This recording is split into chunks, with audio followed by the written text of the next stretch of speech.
Have you ever just seen one blue line time after time after time when all you really wanted to see were two? It's the most frustrating thing for couples trying to conceive. It makes you almost want to just give up all hope. Me being a poet, as I said earlier, I wrote a poem. Indulge me. Barren lands, unavailable, bleak, and fertile, too poor to produce life. Barren lands. This was not the plan. 5 years chasing, probing, prodding, testing, medications, herbalists, IVF. No more stamina to continue this pursuit. Barren lands. This was not the plan. 5 more years, just be still.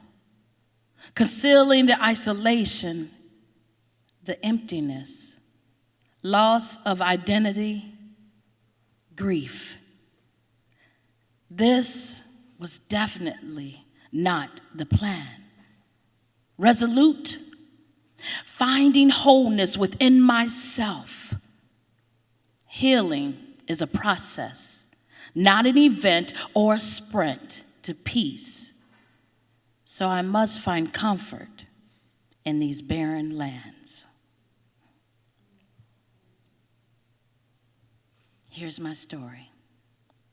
November the 15th, 2005. That date I'll never forget. So picture this. Me in a funk aerobics class, all decked out in my neon zebra print leotards.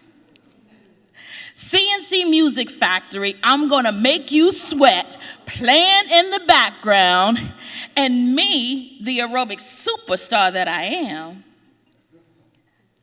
prize 5-year pupil right in front of the class, working it out. Everybody dance now, yeah, yeah. And I'm just working it out. Then all of a sudden, I get a pain in my stomach. And I bend, but just a little, not to draw too much attention. After all, star pupil here. And I'm right in front. So I just keep going, working it out. Yeah, right. After that, I'm down. All the way down to the floor. In excruciating pain. No, I'm okay, really. I'm okay. I'm okay. As I slowly fade away to the ladies' room. Because in my head, I just knew. I just knew that this was it. I had stomach cancer. I mean, what else could it be? After all, cancer does run in my family. My mom, my sister, 2 aunts. Oh, and I'm kind of WebMD certified.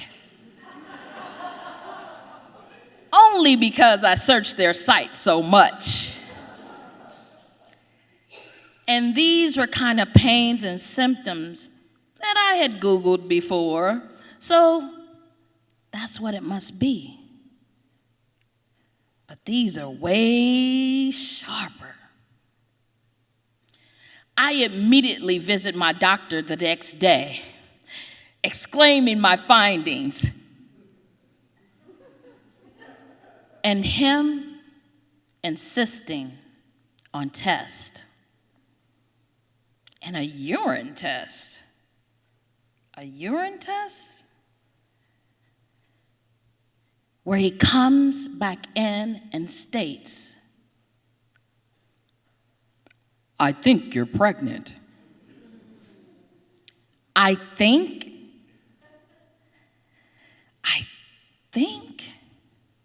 See, he was the same doctor all those years ago, 10 years to be exact, who had told us that we probably wouldn't conceive. So it seems that he was surprised too. But he immediately sent me down to confirm to get an ultrasound. And indeed, I was 5 months pregnant. Yes, 5 months. How did I not know? And thank God I didn't show. Well, I guess after all those surgeries to treat endometriosis,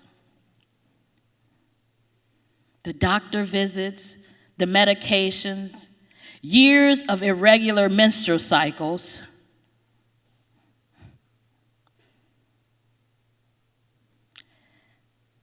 a great workout class, thanks Jeff Shelby, and a doctor stating that you'll probably never conceive, I guess you give up. You give up the hopes of ever becoming a mother. You give up on doing the one thing that comes so seemingly easy to all those around you. And you work on concealing those feelings of loss, all of those emotions and emptiness. You grieve, and then you find your new normal, and you go on. You go on. So that's what we did. So November the 15th, 2006, that's the date that I found out I could stop exhaustedly chasing the one thing and just allow the miracles of life to happen.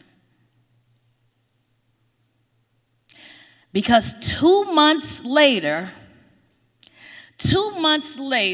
I gave birth to a beautiful 3-pound, 12-ounce baby girl, whom despite all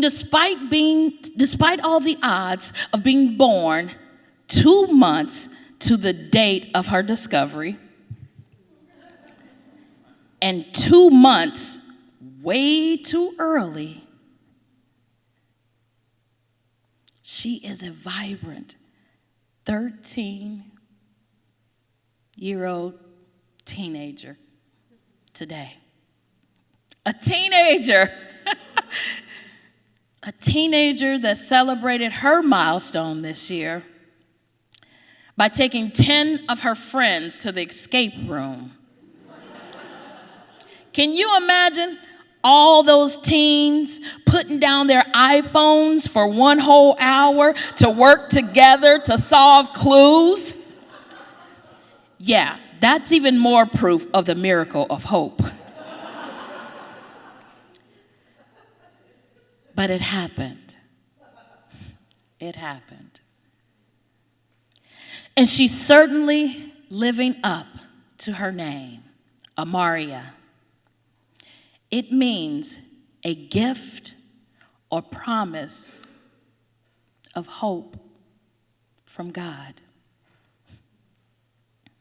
And while we celebrate her birthday each year in grand fashion, from Totter's Ottersville to Pump It Up to Dave and Buster's, and yeah, the escape room too.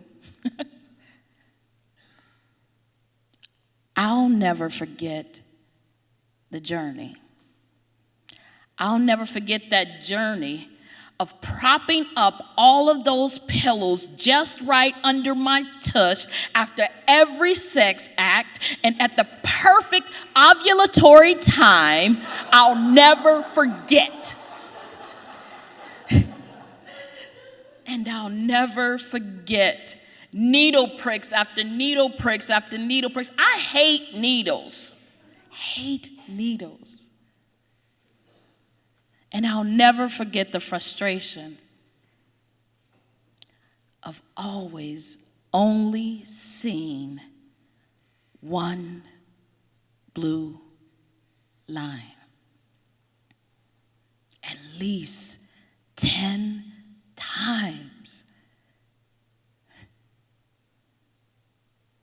And feeling complete despair. I'll never forget. I guess that's why even after the doctor visit and the test and the ultrasound, I still had to stop by Walgreens and purchase my own EPT test. I needed to see for myself 2 blue lines. A positive, perfect positive change. So yes, November the 15th, every November the 15th, no matter what's going on in my life, the chaos, the crusades, the plights for human rights, the fight against blood cancers, PTOs, boosters, and yeah, even helping young people find their voice through poetry. I stop, acknowledge, reflect, and even celebrate the miracle of my pregnancy. Because that's the day I found out there's always hope. Thank you.